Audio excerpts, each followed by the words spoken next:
வணக்கம் மக்களே, இன்னைக்கு நான் உங்களுக்காக விக்ரம் ஆன் டியூட்டின்ற ஒரு தரமான தெலுங்கு கிரைம் இன்வெஸ்டிகேஷன் சீரிஸ் தான் கொண்டு வந்திருக்கேன். இந்த சீரியஸோட ஒன்னு என்னன்னு பாத்தீங்கன்னா, ஸ்ரீஷான்ற ஒரு இளம் பெண்ணை விடிய காலையில பஸ் ஸ்டாண்ட்ல வச்சு ஒரு மர்ம நபர் கொடூரமா தாக்கி நாசம் பண்ணி கொலை பண்றான். இப்படி ஒரு கொடூரமான கொலையும் பண்ணிட்டு பக்காவா பிளான் பண்ணி ஸ்கெட்ச் போட்டு எந்த ஒரு தடையும் இல்லாம கிளியர் பண்ணிட்டு அங்கிருந்து அவன் எஸ்கேப் ஆயிடுறான். இந்த கொலை கேஸ் இன்வெஸ்டிகேட் பண்றதுக்காக படத்துல வர ஹீரோவான நம்ம விக்ரம் களத்துல இறங்குறாரு. இப்படி ஒரு கொடூர செயல் செய்த அந்த கில்லர் யாரு, இதுக்கு பின்னாடி இருக்கக்கூடிய மர்மம் என்ன, இதெல்லாம் நம்ம ஹீரோடைய டீம் எப்படி இன்வெஸ்டிகேட் பண்ணி கில்லரை கண்டுபிடிச்சாங்கன்றத நம்ம கொஞ்சம் கூட யூகிக்கவே முடியாத லெவல்ல பல திருப்பங்களோட சொன்ன சீரியஸ் தான் இந்த விக்ரம் ஆன் டியூட்டி. சரி, இந்த சீரியஸோட முழு கதைக்குள்ள போறதுக்கு முன்னாடி நம்ம சேனலுக்கு நீங்க புதுசா வந்திருந்தீங்கன்னா மறக்காம நம்ம தமிழ் மணி தியேட்டரை சப்ஸ்கிரைப் பண்ணிக்கோங்க. அண்ட் உங்களுக்கு இந்த வீடியோ பிடிச்சிருந்துச்சுன்னா அந்த லைக் கமெண்ட் ஷேர், லைக் பண்ணும்போது கமெண்ட் செக்ஷன்ல ஹைப் பண்ற ஒரு ஆப்ஷன் வரும். அந்த ஹைப்பிங் கிளிக் பண்ணிட்டீங்கன்னா நம்ம சேனல்ல போடக்கூடிய வீடியோக்கள் வெகுஜன மக்களுக்கு போய் சேரும். ஸோ மறக்காம ஹைப்பிங் கிளிக் பண்ணிக்கோங்க.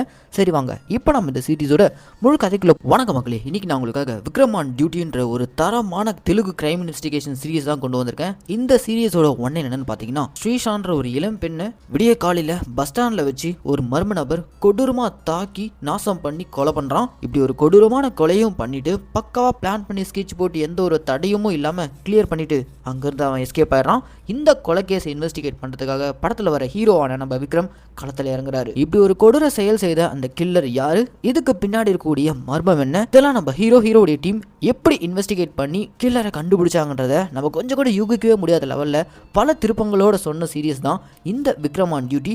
சரி, இந்த சீரிஸோட முழு கதைக்குள்ள போறதுக்கு முன்னாடி நம்ம சேனலுக்கு நீங்க புதுசா வந்திருந்தீங்கன்னா மறக்காம நம்ம தமிழ் மணி தியேட்டரை சப்ஸ்கிரைப் பண்ணிக்கோங்க.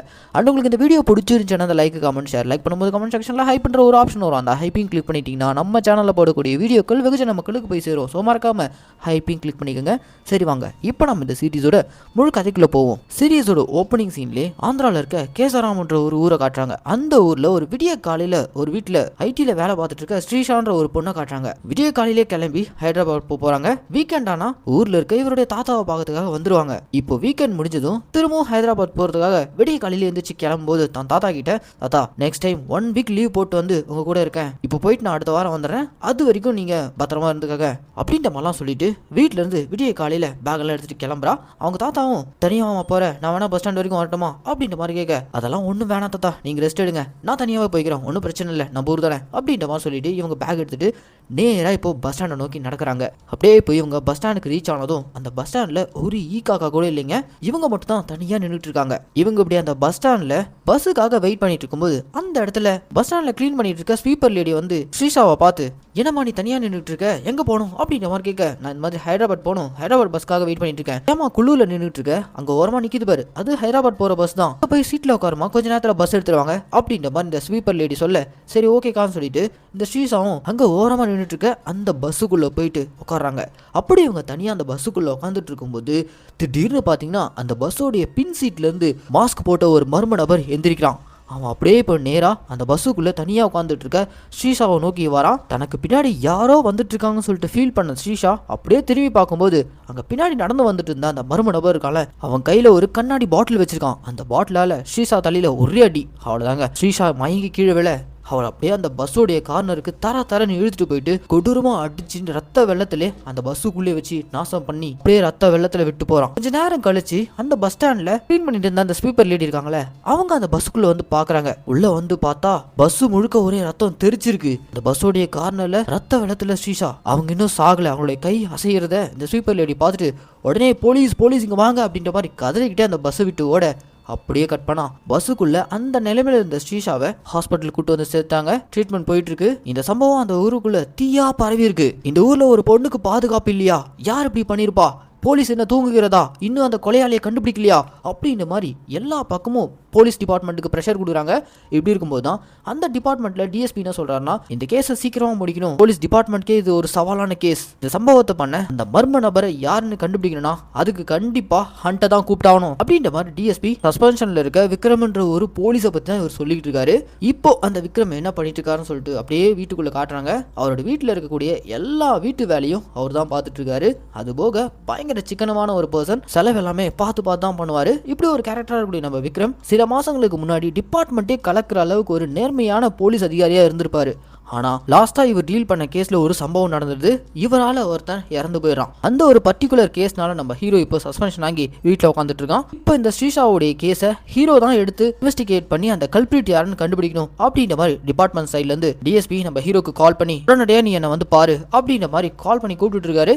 ஆனா பெருசா நம்ம ஹீரோ கண்டுக்கவே பண்றாரு. கட்டத்துக்கு மேல விஷயம் ரொம்ப சீரியஸா போயிட்டு இருக்கிறதுனால சரி ஓகே எதுக்காக கூப்பிடுறாங்கன்னு சொல்லிட்டு நம்ம ஹீரோவும் கிளம்பி டிஎஸ்பி போய் நேரில் போய் மீட் பண்றாரு. அப்படி நேரில் போய் மீட் பண்ணும்போது தான் இந்த ஸ்ரீஷா கேஸை பத்தி டீடைலிங்கா டிஎஸ்பி சொல்ல, நான் இப்ப இருக்கிற நிலைமையில என்னால ரீஜாயின்லாம் பண்ண முடியாது. என்னுடைய லாஸ்ட் கேஸ்னால நான் அதிகமா பாதிக்கப்பட்டேன். அப்ப என் கூட நிக்காத இந்த டிபார்ட்மெண்ட் உங்களுக்கு ஒரு உதவி தேவைன்னும் போது அதுக்கு மட்டும் என்ன கூப்பிட்டு கேக்குறீங்களே, இது எந்த விதத்தில் நியாயம்? என்னால இந்த கேஸை இன்வெஸ்டிகேட் பண்ண முடியாது, என்ன விட்டுருங்க அப்படின்றவா நம்ம ஹீரோ சொல்லிட்டு போறதுக்காக தான் வந்திருக்காப்ல. ஆனா டிஎஸ்பி என்ன சொல்றாருன்னா, கண்டிப்பா நீ திரும்ப இந்த கேஸை கையில் எடுத்து நீ தான் இன்வெஸ்டிகேட் பண்ண போற, சரி போயிட்டு வா அப்படின்ற மாதிரி அனுப்பிடுறாரு. நம்ம ஹீரோவும் இதுக்கெல்லாம் வாய்ப்பே இல்ல ராஜான்ற மாதிரி அங்கிருந்து கிளம்பி ரிட்டர்ன் தான் வீட்டை நோக்கி போயிட்டு இருக்கும்போது ஹீரோடைய ஃப்ரெண்ட் ஒருத்தர் கால் பண்ணி எமர்ஜென்சியா பிளட் தேவைப்படுது, உடனே நான் சொல்ற ஹாஸ்பிட்டலுக்கு வா அப்படின்ற மாதிரி ஹீரோ கூப்பிட, நம்ம ஹீரோவும் சரி ஓகே பிளட் கொடுக்கறதுக்காக அந்த ஹாஸ்பிட்டலுக்கு போறாரு.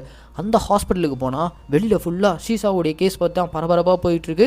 அதே ஹாஸ்பிட்டல்ல நம்ம ஹீரோ பிளட் கொடுத்துட்டு வெளில வரும்போது ஷீஷாவை அந்த ஹாஸ்பிட்டல்ல தான் அட்மிட் பண்ணி ட்ரீட்மெண்ட் கொடுத்துட்டு இருக்காங்க. ஷீஷாவுடைய தாத்தா வெளியில உட்காந்துட்டு கண் கலங்கிட்டு இருக்காரு. அவரை நம்ம ஹீரோ போயிட்டு சமாதானப்படுத்துறாரு.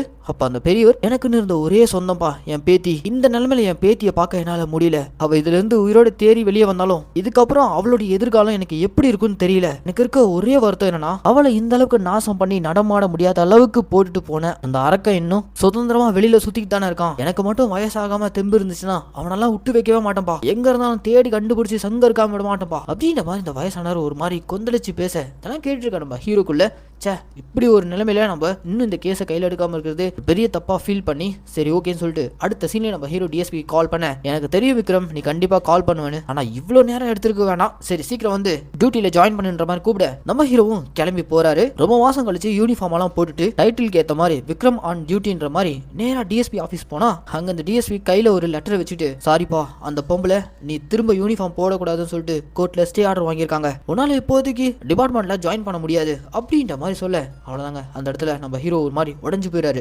அங்கிருந்து அப்படியே ஆபீஸை விட்டு வெளில வரும்போது ஒரு லேடி நம்ம ஹீரோ பார்த்து, உன்னாலதான் நான் இன்னைக்கு நான் தனியா நின்றுட்டு இருக்கேன், உன்னை நான் இந்த யூனிஃபார்மை திரும்ப போட விட்டுருன்னு நினைக்கிறியா, அதுக்கு வாய்ப்பே இல்லை ராஜா அப்படின்ற மாதிரி ஹீரோ முறைச்சிட்டு போறாங்க. ஸோ லாஸ்ட்டாக நம்ம ஹீரோ டீல் பண்ண அந்த கேஸில் ஒரு உயிரிழப்பு ஏற்பட்டிருக்கு. அந்த குற்ற உணர்ச்சியிலேருந்தே நம்ம ஹீரோவால் மீள முடியாமல் தான் இங்கே தவிச்சிட்டு இருக்கான். இப்போ இந்த கேஸையாச்சும் கையில் எடுத்து இன்வெஸ்டிகேட் பண்ணலான்னு வந்து பார்த்தா அதுக்கும் அந்த லேடி ஸ்டே ஆர்டர் வாங்கிட்டாங்க. காரணம் என்னன்னா, அந்த லேடியோட பையன் இறந்துருப்பான். அதுக்கு காரணம் நம்ம ஹீரோவா தான் இருப்பாரு.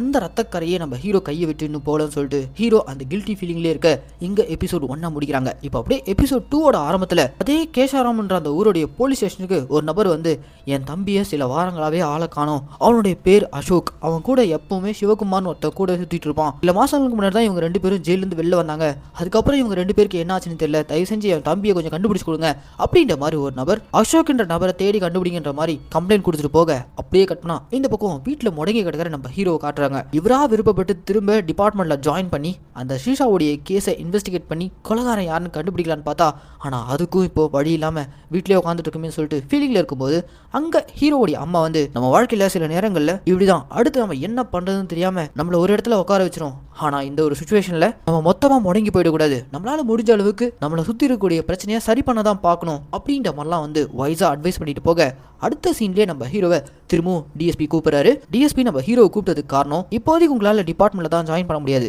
ஆனா அண்டர் கவர்ல இந்த கேஸை நீங்க இன்வெஸ்டிகேட் பண்ணலாம், அதுக்கான முழு பெர்மிஷன் நான் தரேன் அப்படின்ற மாதிரிலாம் சொல்ல, அதை கேட்டுட்டு இருக்க நம்ம ஹீரோ, யூனிஃபார்ம் போடாம என்ன வேலை பார்க்க சொல்றீங்க, அதேதான் விக்ரம், கூடிய சீக்கிரம் அந்த கல்பிரிட் யாருன்னு நம்ம கண்டுபிடிச்சே ஆகணும், மேலிடத்துல இருந்து ஏகப்பட்ட பிரஷர் அப்படின்ற மாதிரிலாம் சொல்ல, சரி ஓகேன்னு சொல்லிட்டு நம்ம ஹீரோ போலீஸ் யூனிஃபார்ம் போடாமலே இந்த கேஸை இன்வெஸ்டிகேட் பண்ண ஆரம்பிக்கிறாரு. இவருக்குன்னு புதுசா ஃப்ரெஷ்ஷா ஒரு டீமை ஃபார்ம் பண்றாரு. அந்த டீம்ல ராவுன்ற ஒரு வயசான ஹெட் கான்ஸ்டபிள், ரெண்டாவதா புதுசா ஜாயின் பண்ணிருக்க ஒரு எஸ்ஐ லேடி, அவங்க பப்ளிக்ல சும்மா ஃபைட்லாம் பண்றாங்க, மூணாவதா சைபர் செல்ல இருக்கக்கூடிய அலின்ற ஒரு ஹேக்கர். இப்படி இந்த 3 பேரை நம்ம ஹீரோ அவருடைய ஹண்ட்ன்ற டீம்ல சேர்த்துக்கிட்டு இந்த ஸ்ரீஷா கேஸை கையில் எடுக்கிறாரு. இப்போ நம்ம ஹீரோ அவர் ஃபார்ம் பண்ணிருக்க அந்த டீமை கூட்டிட்டு ஹாஸ்பிட்டல்ல ரொம்ப மோசமான சிச்சுவேஷன்ல இருக்க ஸ்ரீஷாவை பார்க்க தான் தான் போயிருக்காரு. அங்க ஷீஷாவுக்கு ட்ரீட்மெண்ட் பார்த்த டாக்டர் அவளுக்கு நடந்த கொடுமைகளை பத்தி டீடைலிங்கா எக்ஸ்பிளைன் பண்றாங்க. இதெல்லாம் கேட்டு அடுத்த சீன்ல நம்ம ஹீரோ தான் டீமை கூட்டிட்டு கிரைம் நடந்த அந்த பஸ் ஸ்டாண்டுக்கு தான் போயிருக்காரு. அந்த பஸ் ஸ்டாண்டை சுத்தி இருக்கக்கூடிய சிசிடிவி ஃபுட்டேஜ் எல்லாத்தையுமே கல்பிரிட் டேமேஜ் பண்ணிருக்கான் அப்படின்ற மாதிரிலாம் சைபர் செல்ல சேர்ந்த அலி நம்ம ஹீரோ கிட்ட இன்ஃபார்ம் பண்ணிட்டு இருக்க.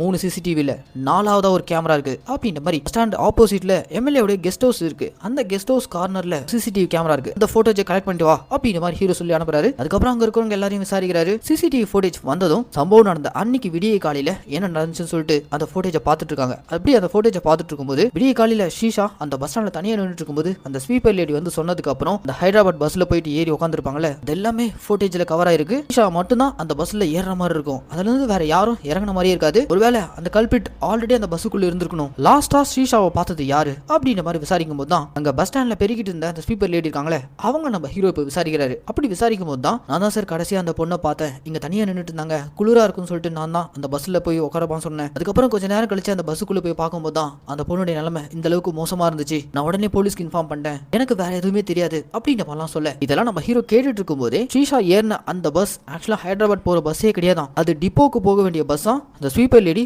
தெரியாம தான் அது ஹைதராபாத் போற பஸ்ன்ற மாதிரி சொல்லியிருப்பாங்க. ஆனா ஷீஷா இந்த பஸ்ல வந்து உட்கார போறான்னு சொல்லிட்டு ஆல்ரெடி அந்த கல்பிரிட்டுக்கு தெரிஞ்சதுக்கு அவன் பிளான் பண்ணி தான் அதெல்லாம் பண்ணிருக்கான்னு சொல்லிட்டு ஹீரோ கணிக்கிறாரு. இப்போ அந்த பஸ்ஸுக்குள்ள ஏறி போயிட்டு ஷீஷாக்கு என்ன நடந்திருக்கும்னு சொல்லிட்டு இவர் அப்படியே அங்க இருக்கக்கூடிய தடயங்கள் அடைஞ்சிருக்க அந்த பஸ்ஸோடைய கண்ணாடி இதெல்லாம் வச்சு அப்படியே அந்த சம்பவத்தை ரீக்ரியேட் பண்ணி பாக்குறாரு. அப்படி பார்க்கும்போது தான் அந்த கல்பிரிட் ஷீஷாவை கொடூரமா தாக்கி நாசம் பண்ணிட்டு கடைசியா ஷீஷாவை கொலை பண்ணணும்ன்ற மோட்டிவ்ல தான் இந்த அளவுக்கு கொடூரமா தாக்கிட்டு போயிருக்கான். ஆனா அந்த கல்பிரிட் நினைச்சு கூட பார்க்கல ஷீஷா பொழைப்பாங்கன்னு சொல்லிட்டு. இதெல்லாம் கெஸ் பண்ண நம்ம ஹீரோ இப்போ ஹாஸ்பிட்டல்ல உயிர் பழிச்சு ட்ரீட்மெண்ட் எடுத்துட்டு இருக்க ஷீஷாவுடைய உயிருக்கு கண்டிப்பா ஆபத்து இருக்கு, அந்த கல்பிரிட் எந்த நேரத்துல வேணா ஷீஷாவை கொலை பண்ண வரலாம். உடனே அதை அலர்ட் பண்றதுக்காக நம்ம ஹீரோ அந்த ஹாஸ்பிட்டல்ல பந்தோபஸ்துக்கு இருந்த போலீஸ்க்கு கால் பண்றாரு. ஆனா அதுக்குள்ளவே அந்த கல்பிரிட் ஆட்டோல போய் இறங்கி ஷீஷாவை கொலை பண்றதுக்காக அந்த ஹாஸ்பிட்டலுக்குள்ள போறான். அவன் யாருன்றத இன்னும் நமக்கு ரிவீல் பண்ணல. இந்த ஹாஸ்பிட்டலுக்கு வெளியில பந்தோபஸ்துக்கு இருக்கக்கூடிய போலீஸ்காரங்க வெளியில இருக்க டீ கடையில டீ குடிச்சிட்டு இருக்க நம்ம ஹீரோ போன் பண்ணி, ஓ எங்கயா இருக்கீங்க, ஷீஷாவுடைய உயிருக்கு ஆபத்து, உடனே உள்ள போங்க அப்படின்னு நம்ம ஹீரோ அலர்ட் பண்ண இவங்க அப்படியே கிளாஸை கீழே போட்டு போலீஸ்காரங்க வேக வேகமா ஹாஸ்பிட்டலுக்குள்ள போக ஆல்ரெடி ஷீஷாவுடைய வார்டுக்குள்ள போயிருக்க அந்த கல்பிரிட் ஷீஷாக்கு வச்சிருக்கக்கூடிய வெண்டிலேட்டரை எடுத்துறான். அவ்வளவுதான், ஷீஷாக்கு அப்படியே மூச்சு திணறிட்டு இருக்க. இங்க எபிசோட் 2 முடிக்கிறாங்க. இதுக்கப்புறம் தாங்க இந்த சீரீஸ்ல நீங்க கொஞ்சம் கூட எதிர்பார்க்காத லெவல்ல பல திருப்பங்கள் கொட்டி கிடக்கு. ஸோ இந்த வீடியோவை ஸ்கிப் பண்ணாம முழுசா பாருங்க. இப்போ எபிசோட் 3யோட ஆரம்பத்திலே லாஸ்ட் எபிசோட் முடிவில் அந்த கல்பிரிட் ஹாஸ்பிட்டலுக்குள்ளே போயிட்டு ஷீஷாவை கொலை பண்றதுக்காக வெண்டிலேட்டர் எடுத்து விட்டான்ல, அதே டைமிங்ல நம்ம ஹீரோ வெளியில நின்று இந்த போலீஸ்காரங்க அலர்ட் பண்ணி உள்ள போயிட்டு ஷீஷாக்கு பாதுகாப்பு கொடுக்க சொல்லியிருப்பார்ல. இந்த 2 போலீஸும் வேக வேகமா ஹாஸ்பிட்டலுக்குள்ள ஓடி வரத அந்த கல்பிரிட் பார்த்துட்டு அவங்க வந்து எஸ்கேப் ஆகி போயிடுறான். வெண்டிலேட்டர் எடுத்து விட்ட நிலையில இருந்தக்கூடிய ஷீஷாவை உள்ள வந்த போலீஸ்காரங்க அந்த வெண்டிலேட்டர் திரும்ப வச்சு அந்த பொண்ணுடைய உயிரை காப்பாத்திறாங்க. இப்போ அந்த பொண்ணு சேஃபா இருக்கா. இந்த விஷயத்தை நம்ம ஹீரோ கிட்ட இன்ஃபார்ம் பண்ண கண்டிப்பா அந்த கல்பிரிட் திரும்பவும் ஷீஷாவை கொலை பண்ண வருவான். ஸோ அதே ஹாஸ்பிட்டல்ல ஷீஷாவை வேற ஒரு சேஃபான இடத்துக்கு ஷிஃப்ட் பண்ணிடுறாங்க. கட் பண்ணா அடுத்த சீன்ல நம்ம ஹீரோடைய டீமும் ஒரு ஹோட்டல்ல உட்காந்து சாப்பிட்டுட்டே இந்த கேஸை பத்தி தான் பேசிட்டு இருக்காங்க. அப்படி டிஸ்கஸ் பண்ணிட்டு இருக்கும்போது தான் ஹீரோக்கு ஒரு விஷயம் ஸ்ட்ரைக் ஆகுது. அது என்னன்னா, சம்பவம் நடந்த அந்த ஸ்பாட்ல போலீஸ் வரதுக்கு முன்னாடியே மீடியா வந்திருக்கு. அப்போ மீடியாக்கு யாரோ ஒருத்தர் கால் பண்ணி இந்த விஷயத்தை இன்ஃபார்ம் பண்ணிருக்கணும். ஒருவேளை மீடியாக்கு கால் பண்ணி இன்ஃபார்ம் பண்ண அந்த நபர் கூட கல்பிரிட்டா இருக்கலாம். ஸோ மீடியாக்கு கால் பண்ணி வர வச்சவங்களுடைய லிஸ்ட் எடுக்க சொல்றாரு. உடனே நம்ம சைபர் செல் ஹலி இருக்கான்ல, அவன் தான் அந்த மீடியாக்கு கால் பண்ண அந்த பர்சனுடைய ஃபோன் நம்பர் ட்ராக் பண்றான். அப்படி ட்ராக் பண்ணா இந்த விடிய காலையில போலீஸ் வரதுக்கு முன்னாடி மீடியாக்கு கால் பண்ண ஒரு நம்பர் இவங்களுக்கு கிடைச்சிருக்கு.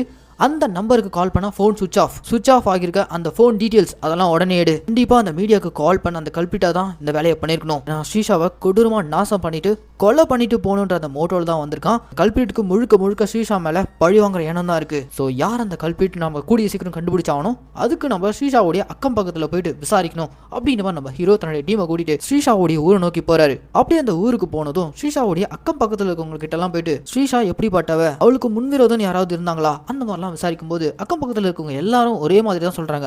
அந்த பொண்ணு ரொம்ப நல்ல பொண்ணுங்க, வாரத்துக்கு ஒரு முறை தாத்தா பார்க்கறதுக்காக தான் இந்த ஊருக்கே வருவா, மற்ற நேரத்துல எல்லாம் அவ ஹைதராபாத்ல தான் வேலை பார்த்துட்டு இருப்பா அப்படின்ற மாதிரிலாம் அந்த அக்கம் பக்கத்துல இருக்கவங்க எல்லாருமே சொல்லி வச்ச மாதிரி ஒரே மாதிரி சொல்றாங்க. ஆனா ஷீஷாவுடைய பக்கத்து வீட்டுல இருக்க சமந்தான்ற ஒரு லேடி மட்டும் போலீஸை பார்த்து பயந்துகிட்டே பேச நம்ம ஹீரோ கண்டுபிடிச்சாரு. அவங்க எதையோ மறைக்கிறாங்க, நம்ம திரும்ப அந்த லேடி கிட்ட போயிட்டு பேசணும் அப்படின்னு மாதிரி நம்ம ஹீரோ தான் டீம் கூட்டிட்டு அந்த பக்கத்து வீட்டு சமந்தான்ற லேடி கிட்ட, சொல்லுங்க உங்க பேச்சுல போய் இருக்கு, ஷீஷாவை பத்தி எந்த உண்மையா இருந்தாலும் தயவு செஞ்சு சொல்லுங்க, அப்பதான் அவளை நம்மள இப்படி பண்ணவங்கள கண்டுபிடிக்க முடியும், மேலும் இந்த மாதிரி குற்றங்கள் சொசைட்டியில் நடக்காம தடுக்க முடியும், தயவு செஞ்சு சொல்லுங்க அப்படின்ற மாதிரி நம்ம ஹீரோ கேட்க, இந்த இடத்துல அந்த லேடி ஒரு 4 வருஷத்துக்கு முன்னாடி டே ஏரியால தீபாவளி டைம்ல ஸ்ரீஷா தனியா ரோட்ல நடந்து வந்துட்டு இருக்கும்போது திடீர்னு 2 பேர் ஸ்ரீஷாவை தள்ளிட்டு இருட்டான ஏரியாக்குள்ள கொண்டு போயிட்டு அந்த பொண்ணை பயங்கரமா அபியூஸ் பண்ணிருக்கானுங்க. அழுதுகிட்டே இந்த விஷயத்த ஸ்ரீஷா நேரா அந்த பக்கத்து வீட்டு லேடி கிட்ட வந்து சொல்ல, இந்த விஷயத்த நீ உடனே உன் தாத்தா கிட்ட சொல்லு, அவர் ஏதாவது நடவடிக்கை எடுப்பாரு அப்படின்ற மாதிரி அந்த லேடி சொல்லியிருக்காங்க. ஸ்ரீஷாவுடைய தாத்தாவும் அன்னைக்கு நைட்டு ஸ்ரீஷா கிட்ட தப்பா நடந்துக்கா அந்த 2 பேரை பத்தி போலீஸ் ஸ்டேஷன்ல போயிட்டு கம்ப்ளைண்ட் கொடுத்திருக்காரு. இதுல இன்வால்வ் ஆயிருக்கணும் தான் கண்டிப்பா ஸ்ரீஷாவை ஏதோ பண்ணிருக்கணும்னு சொல்லிட்டு இந்த ஊர் லோக்கல் போலீஸ் ஸ்டேஷனுக்கு போனா ஸ்ரீஷாவுடைய தாத்தா யார் மேல கம்ப்ளைண்ட் கொடுத்தாங்கன்ற உண்மையை தெரிஞ்சுக்கலாம் சொல்லிட்டு தான் டீமை கூட்டிட்டு அந்த லோக்கல் போலீஸ் ஸ்டேஷன் நோக்கி போயிட்டு இருக்க, அப்படியே கட் பண்ணா இந்த பக்கம் சிவான்ற ஒரு நபரை காட்டுறாங்க. அவன் அசோக் கால் பண்ணி, டேய் நம்மளை தேடிட்டு போலீஸ் நம்ம ஏரியாக்கே வந்துடுச்சுடா, நீ எங்க இருக்க, நீ பண்ண தப்புக்கு நான் மாட்டிப்போம் போல இருக்கு, எனக்கு ரொம்ப பயமா இருக்கு, வாடா அப்படின்ற மாதிரி கதறிக்கிட்டு இருக்கான். அப்படியே கட் பண்ணா இந்த பக்கம் நம்ம ஹீரோ தான் டீமை கூட்டிட்டு அந்த லோக்கல் போலீஸ் ஸ்டேஷனுக்கு போயிட்டு 4 வருஷத்துக்கு முன்னாடி ஸ்ரீஷாவுடைய தாத்தா கொடுத்த அந்த கம்ப்ளைண்ட்டை தான் ஃபுல்லா செக் பண்றாங்க. அப்படி செக் பண்ணா அப்படி ஒரு கம்ப்ளைண்ட் எதுவுமே ரிஜிஸ்டர் ஆகல. உடனே நம்ம ஹீரோ போலீஸ் வரதுக்கு முன்னாடியே மீடியாவுக்கு கால் பண்ண ஒரு நம்பர், அந்த நம்பருக்கு பின்னாடி இருக்கக்கூடிய பேர் அசோக், அதை கண்டுபிடிச்சிருப்பாங்களே, அசோக் பேர்ல ஏதாவது கேஸ் ஃபைல் ஆயிருக்கான்னு சொல்லிட்டு செக் பண்ண சொல்றாரு. அப்படி செக் பண்ணி பார்த்தா எஸ், அசோக் அண்ட் சிவகுமார் பேர்ல ஒரு ராபரி கேஸ் ஃபைல் ஆயிருக்கு. இந்த ராபரி கேஸை ஸ்ரீஷாவுடைய தாத்தா தான் கொடுத்துருக்காரு. பேத்தியை அபியூஸ் பண்ணிருக்காங்க, ஆனா அது சம்பந்தமா கேஸ் கொடுக்காம ராபரி கேஸா கொடுத்துருக்காரு. இந்த கேஸை ஃபைல் பண்ண அந்த போலீஸ் ஆஃபீஸரை போயிட்டு விசாரிக்கணும்னு சொல்லிட்டு அவருடைய வீட்டு கதவு தான் போய் தட்டுறாங்க. அவரு ரிட்டையர்ட் லைஃப்ல இருக்காரு. அவரை பிடிச்சி நம்ம ஹீரோ 4 வருஷத்துக்கு முன்னாடி சம்பந்தமே இல்லாம அசோக் அண்ட் சிவகுமார் மேல நீங்க ராபரி கேஸ் போட்டிருக்கீங்க, ஆனா உண்மை என்னன்னா அவனுக்கு 2 பேரும் சேர்ந்து கேஸ் கொடுத்த அந்த தாத்தா அவருடைய பேத்தியான ஸ்ரீஷா கிட்ட தப்பா நடந்திருக்கானுங்க. அது சம்பந்தமா நீங்க கேஸை ஃபைல் பண்ணாம எதுக்காக நீங்க இப்படி ராபரி கேஸா ஃபைல் பண்ணிருக்கீங்க அப்படின்ற மாதிரி கேட்க, அதுக்கு அந்த ரிட்டையர்டு போலீஸ் என்ன சொல்றாருன்னா, உண்மைதான் சார், அந்த தாத்தா வந்து அந்த 2 பேர் மேல கேஸ் கொடுத்தாரு, ஆனா தான் பேத்தியோட பேர் இதுல எந்த விதத்திலையும் தப்பா போயிடக்கூடாது, அதனால திருட்டு கேஸா போட சொன்னாரு. எனக்கும் ஒரு பொண்ணு இருக்கு, அவரு கேட்கறதுலயும் நியாயம் இருக்கு, அதனாலதான் நானும் அந்த பசங்க மேல திருட்டு கேஸ் போட்டு 4 வருஷம் உள்ள தள்ளினேன். இப்பதான் 2 மாசத்துக்கு முன்னாடி தான் ரிலீஸ் ஆகி வெளில வந்திருக்கானுங்க, அதுக்கப்புறம் அவனுங்களை பத்தி எந்த ஒரு டீட்டெயிலும் எனக்கு தெரியாது அப்படின்ற மாதிரிலாம் இந்த போலீஸ்கார் சொல்ல, ஒருவேளை இதுக்காக தான் பழி வாங்குற விதமா ஸ்ரீஷாவை இந்த 2 பேர் சேர்ந்து இந்த நாச வேலையை பண்ணிருக்கானுங்களான்னு சொல்லிட்டு ஹீரோ சஸ்பெக்ட் பண்றாரு. அடுத்த சீன்லே அசோக்குடைய வீட்டுக்கு போறாரு. அங்க அசோக்குடைய அண்ணனும் அம்மாவும் இருக்காங்க. அவங்க கிட்ட அசோக்கை பத்தி விசாரிக்கிறாங்க. உங்க பையன் ஜெயில இருந்து 2 மாசத்துக்கு ரிலீஸ் ஆயிருக்கான், அதுக்கப்புறம் எங்க போனா என்ன பண்ணா சொல்லுங்க அப்படின்ற மாதிரி நம்ம ஹீரோடைய டீம் பிடிச்சி கேட்க, நானே அவனை காணும் சொல்லிட்டு ஸ்டேஷன்ல போய் கம்ப்ளைண்ட் பண்ணிருக்கேன் சார், எங்க போனான்னு தெரியல அப்படின்ற மாதிரி அசோக்குடைய அண்ணன் சொல்ல, 3 நாள் முன்னாடி பஸ் ஸ்டாண்ட்ல வச்சு ஸ்ரீஷான்ற பொண்ணை கொடூரமா நாசம் பண்ணி கொலை பண்ண முயற்சி பண்ணிருக்கானுங்க, அந்த கேஸில் தான் உன் தம்பி அசோக்கை நாங்க தேடிட்டு இருக்கோம் அப்படின்ற மாதிரிலாம் நம்ம ஹீரோ சொல்ல, ஐயோ சார் அவன் அந்த தப்பாலாம் பண்ணிருக்க மாட்டான், அவன் கூட இருக்க சிவகுமார் அவன் தான் சார் இந்த வேலையை பண்ணிருப்பான் அப்படின்ற மாதிரி அசோக்குடைய அண்ணன் சொல்ல, சரி சிவகுமாரோட வீடு எங்க இருக்குன்னு கேட்டு அந்த அட்ரஸை கண்டுபிடிச்சி நம்ம ஹீரோடைய டீம் சிவகுமாரோடைய வீட்டுக்கு அதை உடச்சிட்டு உள்ளுக்குள்ள போய் பாக்குறாங்க. உள்ள போனா சிவகுமார ஆளை காணோம். போலீஸ் தங்களை தேடி வந்துட்டு இருக்காங்கன்னு தெரிஞ்சுட்டு ஆல்ரெடி எஸ்கேப் ஆயிட்டு இருக்காங்க. அவன் வீடு முழுக்க சோதனை பண்ணும்போது ஸ்ரீஷாவுடைய போட்டோ கிடைச்சிருக்கு. அதை பார்த்து நம்ம ஹீரோ கன்ஃபார்மே பண்ணிடுறாரு, கண்டிப்பா இந்த அசோக்கும் சிவகுமாரும் சேர்ந்து தான் ஸ்ரீஷாவை ஏதோ பண்ணிருக்கணும். சிவகுமார் கொஞ்ச நேரத்துக்கு முன்னாடி வரைக்கும் இந்த வீட்டில் தான் இருந்திருக்கான், இப்போதான் எங்கேயோ எஸ்கேப் ஆகி போயிருக்கான். அவனுடைய நம்பர் வச்சு அவன் எங்க இருக்கான்ற லொகேஷனை ட்ரேஸ் அவுட் பண்ணுன்னு சொல்லிட்டு அடுத்த சீன்ல நம்ம ஹீரோ தான் டீமை கூட்டிட்டு சிவகுமாரோடைய நம்பரை ட்ராக் பண்ணி அவன் இருக்கக்கூடிய லொகேஷனை தேடி கண்டுபிடிச்சி அந்த நைட்டே கிளம்பி போயிட்டாங்க. அங்க போனா அது ஒரு பாழடைஞ்சு போன பழைய ஃபேக்டரி மாதிரி இருக்கு. உள்ள அவனை போய் பிடிக்கிறதுக்கு முன்னாடி ஹீரோ கையில கன் எடுத்துட்டு போலான்னு பாக்குறாரு. லாஸ்டா இவர் டீல் பண்ண அந்த கேஸ் தவறுதலா அப்பாவியா ஒரு பையனை ஷூட் பண்ண அந்த ரத்தக்கரை இன்னும் ஹீரோ கையில இருக்குல்ல, ஸோ அதனால இவர் கன் எடுக்கவே ஒரு மாதிரி பயந்துட்டு அந்த கன் தூக்கி ஹெட் கான்ஸ்டபிள் கையில கொடுத்து யூஸ் பண்ணுங்க அப்படின்ற மாதிரி சொல்லி தான் டீமை முன்னெடுத்துக்கிட்டு இவர் அப்படியே இப்போ அந்த ஃபேக்டரிக்குள்ள இந்த சிவகுமாரை தேடி போறாரு. அப்படி இவங்க தொடர்ந்து அவனை சர்ச் பண்ணிட்டு உள்ளுக்குள்ள போனா அங்கதாங்க ஒரு ட்விஸ்ட். ஆல்ரெடி சிவகுமார் கொடூரமான முறையில் அங்க கொல்லப்பட்டு கிடக்குறான். இவனை பிடிச்சா அசோக்கையும் பிடிச்சிடலாம், கேஸை க்ளோஸ் பண்ணிடலாம்னு பார்த்தா இங்க வந்தா சிவகுமார் கொடூரமான முறையில் கொல்லப்பட்டிருக்கான். ஒருவேளை சிவகுமார் போலீஸ்ல மாட்டி போனோம்னு சொல்லிட்டு இவன் கூடவே இருந்த அசோக் இவனை கொண்டிருப்பானு சொல்லிட்டு அந்த கோணத்துல நம்ம ஹீரோ யோசிக்கிறாரு. இப்போ அடுத்தது இவங்களுடைய டார்கெட் அசோக். அவன் தான் இந்த கேஸ்ல பிரைம் சஸ்பெக்ட். அவனை தான் இப்போ நம்ம ஹீரோடைய டீமும் தொடர்ந்து சர்ச் பண்ணிட்டு இருக்காங்க. இப்போ சிவகுமார் கொல்லப்பட்ட இடத்துல ஃபாரன்சிக் டீம் வந்து கிடைக்கிற சின்ன சின்ன தடயங்கள் எல்லாம் சேகரிச்சிட்டு இருக்காங்க. சம்பவம் நடந்த அந்த பஸ்ஸுக்குள்ள இருந்து பிளட் சாம்பிள்ஸ் எல்லாமே ஃபாரன்சிக் டீம் கலெக்ட் பண்ணிருப்பாங்க. ஃபாரன்சிக் டீம்ல இருக்க லேடி நம்ம ஹீரோ கிட்ட வந்து பஸ்ல ஸ்ரீஷாவுடைய பிளட் சாம்பிள் மட்டும் கிடைக்கல, அது கூடவே இன்னொரு நபருடைய பிளட் சாம்பிள் கிடைச்சிருக்கு அப்படின்ற மாதிரிலாம் சொல்லிட்டு இருக்காங்க. அதே நேரம் நம்ம சைபர் செல் அலி இருக்கான அவன் நம்ம ஹீரோ கிட்ட வந்து, சார் இப்ப கொல்லப்பட்டு கிடக்கிற சிவகுமாரை இந்த லொகேஷனுக்கு வர வச்சதே அந்த அசோக் தான் சார், அவனுடைய நம்பர்ல இருந்தா இவனுக்கு லாஸ்டா இந்த லொகேஷன் ஷேர் பண்ணப்பட்டிருக்கு. எங்க இந்த சிவகுமார் போலீஸ் கிட்ட மாட்டான் தானும் மாட்டணும்ன்ற பயத்தில் தான் சிவகுமார் இங்க அவனை வர வச்சு கொண்டு இருக்கணும். லாஸ்டா மீடியாவுக்கு கால் பண்ணி சம்பவம் நடந்த ஸ்பாட்டுக்கு போலீஸ் வரதுக்கு முன்னாடி மீடியா வர வச்சதும் அதே அசோக் தான். அசோக் அசோக் தான் சார் இதெல்லாம் பண்ணிட்டு இருக்கான், அவன் இங்க தான் பக்கத்துல இருக்கான் அப்படின்ற மாதிரிலாம் சொல்ல, சரி ஓகே அப்போ நம்ம இன்னைக்கு ராத்திரி இங்கேயே ஒரு ஹோட்டல்ல ஸ்டே பண்ணுவோம் அப்படின்ற மாதிரி நம்ம ஹீரோடைய டீம் அந்த ஊர்லயே இருக்கக்கூடிய ஒரு லாட்ஜ்ல ஸ்டே பண்றாங்க. கட் பண்ணா அடுத்த நாள் ஹாஸ்பிட்டல்ல ஸ்ரீஷாவை கொல்றதுக்காக திரும்ப அதே மர்ம நபர் ஃபுல்லா தன்னை கவர் பண்ணிட்டு ஸ்ரீஷாவை கொலை பண்றதுக்காக உள்ள வந்திருக்கான். ஆனா அந்த மர்ம நபரை போலீஸ்காரங்க வளைச்சு பிடிச்சாங்க. அப்படி பிடிச்சதும் இங்க தாங்க ஒரு பெரிய ட்விஸ்ட். கொலை பண்ண வந்த அந்த கல்பிட் ஒரு ஆண் கிடையாது, அது ஒரு பெண். அவ்வளவுதாங்க. கொலை பண்ண வந்த அந்த பொண்ணை ஹீரோடைய டீம் கஸ்டடியில் எடுத்து சில கேள்விகள் கேட்கறாங்க. அவளை விசாரிக்கும் போது தான் அந்த பொண்ணுடைய பேர் மஞ்சுளான்னு தெரிய வருது. அந்த பொண்ணு வேற யாரும் இல்ல, அசோக் உடைய கேர்ள் ஃப்ரெண்ட். இப்போ நம்ம ஹீரோ அந்த பொண்ணு கிட்ட சொல்லு, நீ எதுக்காக ஸ்ரீஷாவை கொலை பண்ண வந்த, இப்போ உன்னுடைய பாய் ஃப்ரெண்டான அசோக் எங்க இருக்கான், அவனை காப்பாத்துறதுக்காக தான் இதெல்லாம் பண்ணிட்டு இருக்கியா அப்படின்ற மாதிரி நம்ம ஹீரோ கேள்விகளாக அடுக்க அதுக்கு அந்த பொண்ணு கிட்ட இருந்து எந்த ஒரு ரிப்ளையும் வரல. இந்த பொண்ணு வாயே திறக்க மாட்டேன்றான்னு சொல்லிட்டு நம்ம ஹீரோ டீம்லேயே இருக்கக்கூடிய அந்த லேடி எஸ்ஐ இருக்காங்களே அவங்கள வச்சு அடி பொழந்து வாயை திறக்க வைக்கிறாரு. கடைசியில் அந்த பொண்ணு, ஆமா என் பாய் ஃப்ரெண்ட் அசோக்கை காப்பாற்றுறதுக்காக தான் ஸ்ரீஷாவை கொலை பண்ண முயற்சி பண்ணேன், அந்த ஸ்ரீஷா உயிர் பொழைச்சி திரும்ப வந்துட்டானா என் அசோக் திரும்ப ஜெயிலுக்கு போயிடுவான் அப்படின்ற மாதிரிலாம் இந்த பொண்ணு சொல்லிட்டு இருக்க. இதை கேட்டுட்டு இருக்க அந்த லேடி எஸ்ஐ இருக்காங்களே அவங்க செம டென்ஷன் ஆகி, ஹே உன் பாய் ஃப்ரெண்டு ஒரு பொண்ணை பலாத்காரம் பண்ணியிருக்கான், அப்படி இருந்து நீ அவனை காப்பாற்ற பார்க்குறியா அப்படின்ற மாதிரிலாம் கேட்க, அதுக்கு இந்த மஞ்சுளான்ற லேடி, ஆமா அதுதான் எங்களுக்குள்ள இருக்க காதல் அப்படின்ற மாதிரி பயங்கர தென்னாவட்டா பேச, சரி அதெல்லாம் இருக்கட்டும், இப்போ பாய் ஃப்ரெண்ட் அந்த அசோக் எங்க இருக்கான் அப்படின்னு நம்ம ஹீரோ கேட்க, இங்க என்ன பண்ணாலும் அவன் எங்க இருக்கான்னு என்னால சொல்ல முடியாது, ஏன்னா அவன் உங்களுக்கெல்லாம் மேல இருக்கான், ஆனாலும் உங்களை பிடிக்கவே முடியாது அப்படின்ற மாதிரி ஓப்பன் ஸ்டேட்மெண்ட் கொடுக்க, ஒரு பக்கம் போலீஸ் டிபார்ட்மெண்ட்டுக்கு எல்லா பக்கம் வந்து பிரஷர், இன்னமும் கொலையாளி யாருன்னு கண்டுபிடிக்கல. ஸோ டிஎஸ்பி நம்ம ஹீரோ கூப்பிட்டு விசாரிக்க, ஹீரோ அந்த ஸ்பாட்ல, சார் இந்த கேஸ் ஒரு முடிவுக்கு வந்துருச்சு, 4 வருஷத்துக்கு முன்னாடி அசோக் அண்ட் சிவகுமார் ஸ்ரீஷாவை அபியூஸ் பண்ணிருக்கானுங்க, இதனால ஸ்ரீஷாவுடைய தாத்தா போலீஸ்ல கம்ப்ளைண்ட் கொடுத்து அந்த 2 பேரும் 4 வருஷம் ஜெயிலுக்கு அனுப்பியிருக்காரு. ஜெயில இருந்து வெளில வந்த அந்த 2 பேரும் பழி வாங்கறதுக்காக தான் ஸ்ரீஷாவை இந்த மாதிரி பண்ணிருக்கானுங்க. இதுல முக்கிய குற்றவாளியே அசோக் தான், கொல்லப்படாதீங்க, நாளைக்கு 11 மணிக்குள்ள அந்த கல்பிட் உங்க முன்னாடி நிற்பான் அப்படின்னு நம்ம ஹீரோ சொல்லிட்டு வெளியில வர, எப்படி சார் 11 மணிக்குள்ள அந்த அசோக்கை பிடிக்கிறது அப்படின்ற மாதிரி கூட இருக்க ஹெட் கான்ஸ்டபிள் கேட்க, அதுக்கெல்லாம் ஒரு பிளான் இருக்கு வாங்க சார் போலாம் அப்படின்னு நம்ம ஹீரோ ரொம்ப கேஷுவலா பேசிட்டு போறாரு. கட் பண்ணா அடுத்த நாள் 11 மணி ஆகிறதுக்கு இன்னும் சில நிமிஷங்கள் தான் இருக்கு. டிஎஸ்பி நம்ம ஹீரோ கூப்பிட்டு, யோ ஷார்ப்பா 11 மணிக்கெல்லாம் அந்த கல்பிட்டை பிடிச்சிட்டு வந்து என் முன்னாடி நிறுத்துவேன்னு சொன்னேன், எங்க இன்னும் ஆளை காணோம் அப்படின்ற மாதிரி கேட்க, அதுக்கு நம்ம ஹீரோ, இருங்க சார் இன்னும் டைம் இருக்கு, இன்ஃபேக்ட் இந்த கேஸ்ல நமக்கு ஒரு ஐ விட்னஸ் கிடைச்சிருக்காரு அப்படின்ற மாதிரி சம்பவத்தை கண்ணால பார்த்த ஒரு நபரை உள்ள கூப்பிடுறாங்க. அந்த நபர் வேற யாரும் இல்லைங்க, முக்கிய குற்றவாளியான அசோக்கோடைய அண்ணன் சந்தோஷ். அவர் அந்த இடத்துல டிஎஸ்பி முன்னாடி எல்லா உண்மையும் சொல்ல ஆரம்பிக்கிறாரு. சார் 4 வருஷம் ஜெயில் தண்டனை அனுபவிச்சுட்டு வெளியில வந்த என் தம்பி வீட்டுக்கு வந்ததும் ஸ்ரீஷாவால ஜெயிலுக்கு போனதுனால அவன் மேல அதே பகையோட தான் இருந்தான், இதனால என் அம்மா அவனை வெறுத்து ஒதுக்கிட்டாங்க.